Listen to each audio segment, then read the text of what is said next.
This is No One from Nowhere, and you are, and I am a spirit of God.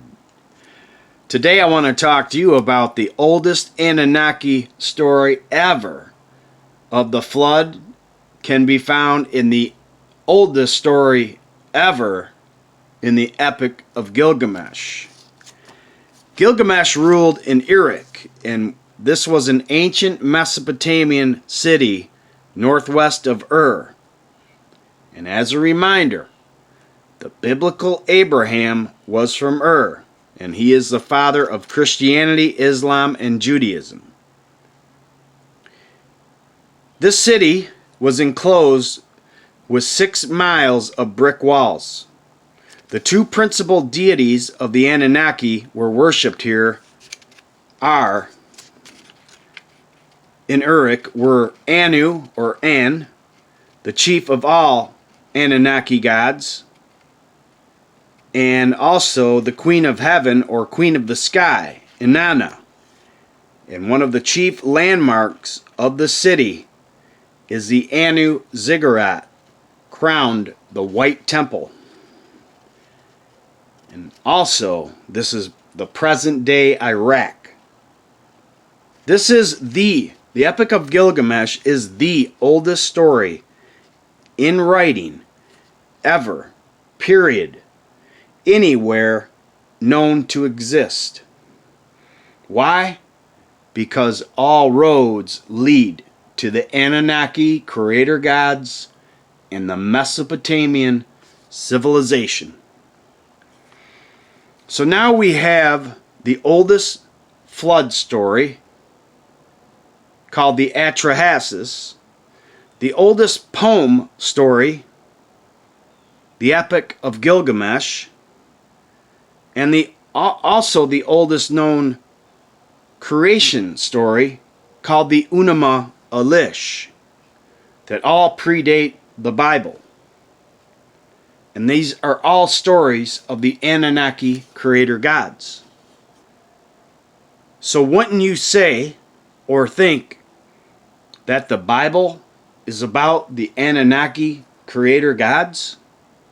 I'd like to know what you think. The history of Gilgamesh was written upon a series of 12 tablets, which was preserved in the library at Nabu at Nineveh. The 11th of the series contained the legend of the flood. According to a king's list, Gilgamesh was the 5th king of a Sumerian dynasty that ruled at Uruk, and he reigned 126 years. Also, today's reading is from Babylonian Life and History, and you can pick this book up for $7.95 plus shipping and handling on Amazon. The contents of the tablets described his exploits may be thus summarized. Gilgamesh was a great, wise, and learned king, and was well acquainted with the antediluvian history. He was a great traveler and a mighty hero, and he had a record of his deeds inscribed on a stone stele.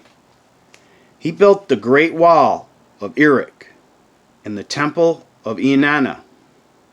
And he was part God and part man, 2/3 of him being God and 1/3 man.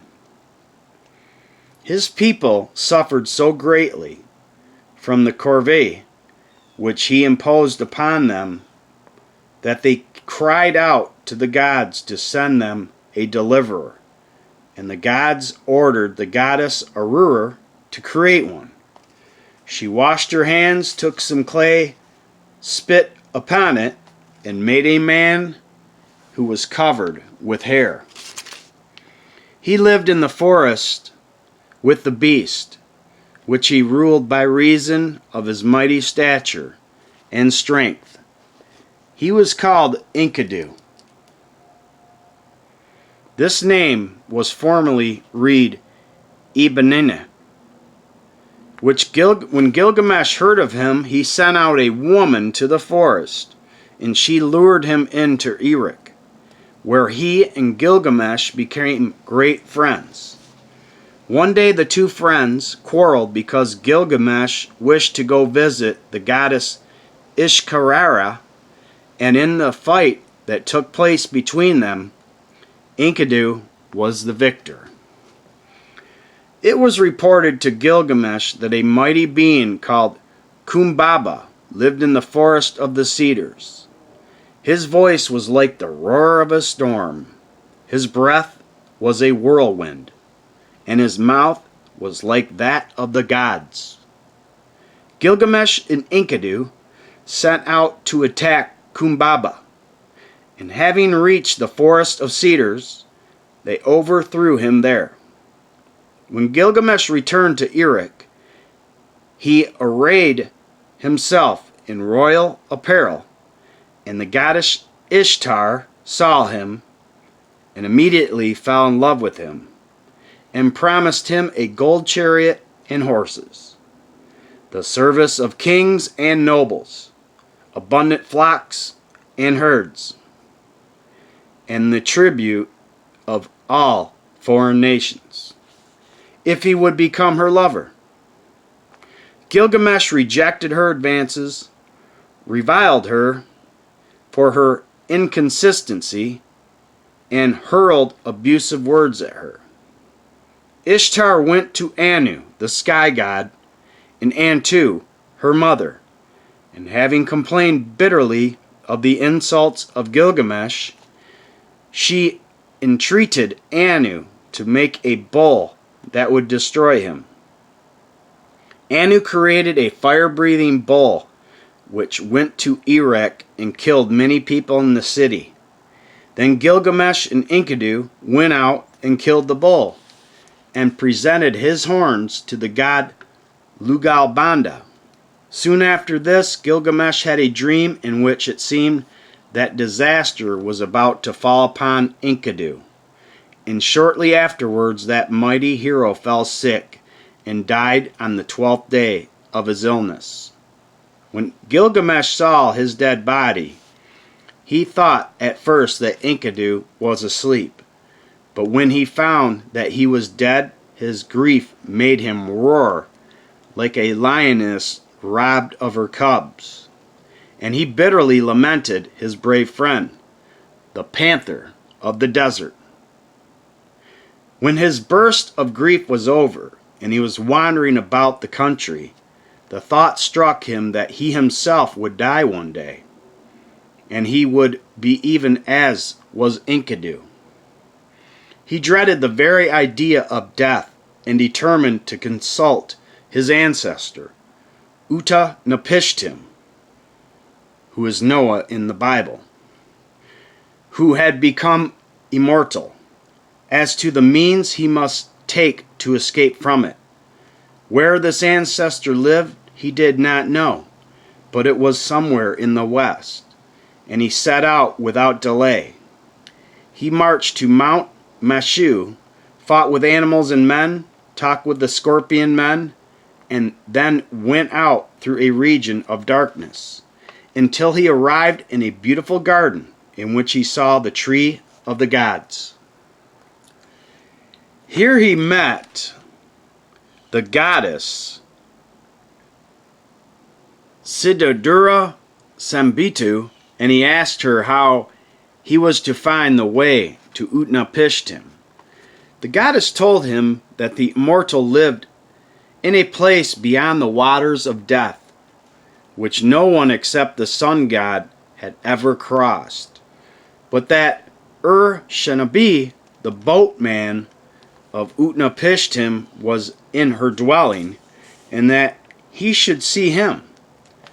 Gilgamesh sought and found the boatman, and having followed his instructions, sent out with him in his boat, and reached the adobe of Utnapishtim in 1 month and 15 days. Utnapishtim saw the boat coming and went down to meet Gilgamesh. When they had talked together, and Gilgamesh had told him that he did not wish to become dust like his friend Enkidu, and asked him how he could escape death. Utnapishtim told him that the gods had decreed the fate of every man, and that death was the lot of all men. Then Gilgamesh asked him how it came about that he had obtained immortality. And in answer, Utnapishtim told him the Babylonian story of the flood. The gods who dwelt in Shuruppak, a city on the Euphrates, persuaded the great gods Anu, Enlil, or Bel, Anurta, Energy, and Ea, or Enki, to make a mighty storm. The god Ea spoke in a dream to Utnapishtim, who was sleeping in a reed hut, and told him to tear down his house, to build a ship, to abandon his goods and possessions, and to save his life by means of the ship. It was to be as broad as it was long, and to have a roof, and he was to load the ship with all kinds of grain. Utnapishtim replied that he had heard and understood his Lord's commands, and would fulfill them. But he asked Ea how he was to explain his action to his fellow townsmen. Ea told him to say that he had incurred the wrath of Enlil, that he must leave Shuruppak and never see it again, and that he was going to sail on the ocean to his lord Ea. The next morning, Utnapishtim made men bring him bitumen and other materials for building the ship. It was 100 cubits high, and the roof had the same dimensions. He plastered it with bitumen, made a steering pole and its fittings, and provided water bolts. He slaughtered oxen and sheep for the workmen, and supplied them with beer, oil and wine, and celebrated the completion of the ship by making a great feast like that held on New Year's Day, and anointed himself with oil. He then loaded the ship with all his goods and possessions, gold, silver, grain, and sent into it his family and kinsfolk and servants and cattle. The god Shemesh warned him that the great storm would break at eventide, and when the night fell and the storm drew high, Utnapishtim went up into his ship and shut the door as Shemesh had commanded him, and his pilot Puzel-Bel took charge of the ship. At dawn the storm was raging, black clouds covered the sky, lightnings rent the heavens, thunders pealed, and the whirlwind carried away the post of the ship. Darkness was everywhere, and torrents of rain poured down, and the waters reached to the mountains. The flood swept away the people who struggled against it as if they were fighting a battle. The gods themselves were terrified at the storm, and fled to the highest heaven, and cowered by the wall like dogs. Ishtar lamented bitterly when she saw the bodies of the drowned folk filling the sea like little fishes. And the gods joined their wailings to hers and sat down and wept. The rains descended, and the cyclone raged for 6 days and 6 nights. But they ceased on the 7th day. When Utnapishtim looked out through the air hole of the ship, he saw water everywhere, for the land was laid flat, and men had become mud, and he sat down and wept. 12 days later, then they saw an island, and the pilot steered the ship to the land of Nisr. And when it reached the slope of Mount Nisr, it grounded and remained fast for 6 days. On the 7th day, Utnapishtim sent out a dove from the ship, and though it flew away, it came back, for it could not find land on which to alight. It then sent out a swallow, which flew away, but like the dove, finding no land on which to alight, came back to the ship. Next he sent out a raven, which flew away, and finding ground from which it could peck food, it did not return. Then Utnapishtim came out of his ship and offered up a sacrifice and poured out a libation on top of the mountain. The gods smelt the sweet savor of the sacrifice and gathered together about it like flies. At this moment Ishtar came, and lifting up her necklace of lapis lazuli, i.e., came the rainbow, which is found after the flood in the Bible. This is Ishtar's rainbow, which her father Anu had made for her. She swore that she would never forget the days that had just passed, and invited all the gods to partake of the sacrifice, except Enlil, who had made the flood and destroyed her people. But Enlil came, and when he saw the ship and the man who had escaped alive from the flood, he was filled with wrath, and declared that the man should die. Then Ea asked Enlil how it came about that he refused to be advised and made the flood. "Let the man," he said, "who is a sinner suffer for his sin, and the transgressor pay for his transgression. Enlil should be merciful and compassionate, otherwise man and everything else would be destroyed." I would," he said, "that a lion or wolf or famine or plague had come upon man rather than thy storm." And in order to save the life of Utnapishtim, Ea told Enlil that he had not revealed to Utnapishtim the decision of the gods to make a storm, but had only sent him a vision through which the man had found it out. Enlil apparently agreed to spare the life of Utnapishtim for Ea, went up into the ship and, taking him by the hand, led him out with his wife. Then Ea made them to kneel on the ground facing each other, and he stood up between them and blessed them, and pronounced the decree that Utnapishtim and his wife, who were mortals, should henceforward be immortal, like the gods, and he assigned to them a place at the mouth of the rivers in which they were to dwell. In accordance with Ea's decree, Utnapishtim and his wife were taken to a remote place at the mouth of the rivers, and there they dwelt.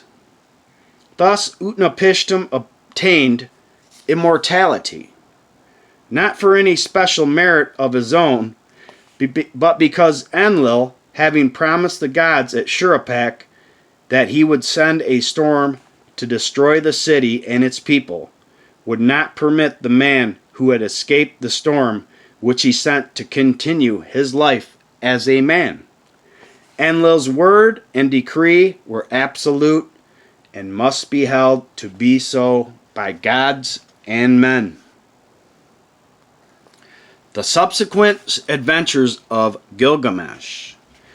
We're not told that or what Gilgamesh thought of Utnapishtim's story of the flood, but it is clear that he was not content with the statement that all men must die at one time or another. And when Utnapishtim asked what god would unite him to himself and make him immortal, Gilgamesh had nothing to say. Knowing the weakness of man's physical nature, Utnapishtim told him to do without sleep for 6 days and 7 nights.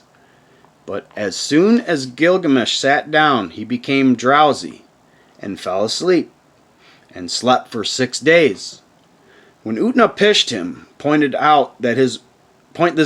this out to his wife, she had pity on Gilgamesh, and asked her husband to help him to get back to his home.